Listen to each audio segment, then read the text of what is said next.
Kasi parang naalala ka namin dati, nandito ka ngayon sa Viva Max. Paano mo gusto i-describe yung ginagawa mong pagpapasexy before sa ginagawa mo sa Viva Max? Ngayon?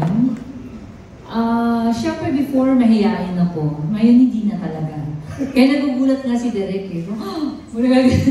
Gulat siya sa akin. Kasi kahit anong pinapagawa niya, ginagawa ko for the sake na maganda yung ikakalabas ng pelikula. Kasi, syempre artista kami, so dapat gampanan mo ng mabuti yung role. Yan. Dati ba may mga ginagawa kang hindi pa ganun ka-todo na ginawa mo ngayon sa, for instance, dito sa Dirty Ice Cream? Oo, it's getting dirtier, you know. Pero okay lang, kasi it's work eh. So, every time na yung pelikula ako, kung napanood niyo yung Katas, medyo grabe yung ginawa ko doon. First yun na mahaba-habang sex scenes.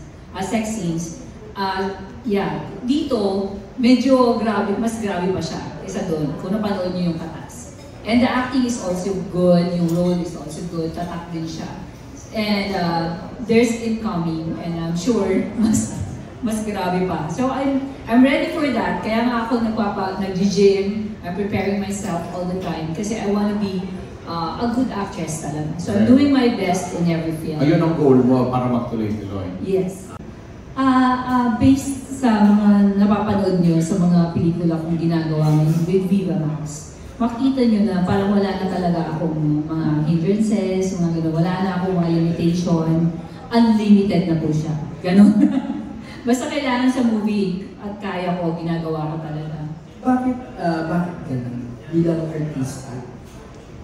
Bakit ganun ang mindset mo na wala ako dapat limitation?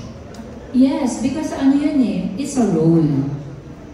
If you wanna be a good actress, kung anong binigay sa'yo, gawin mo ng tama. Halimbawa, kung magiging mahirap ka, gawin mo mahirap ka.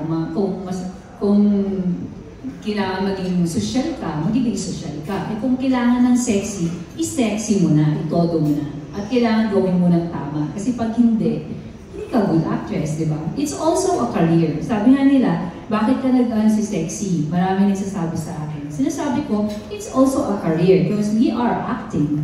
And marami nagsasabi sa akin na, uy, grabe yung ginawa niyo sa pelikula, ganyan, parang, totoo ba yung nangyayari yun?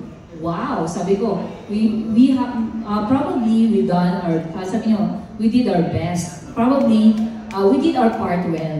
Kaya sabi mo, parang totoo, di ba? So, that's the ano dyan, that's the catch. Pag nagawa mo ng maayos, akala nila totoo. So, we did well, right? It's a job, dapat yes, good it's a job. Of course. Good job ka.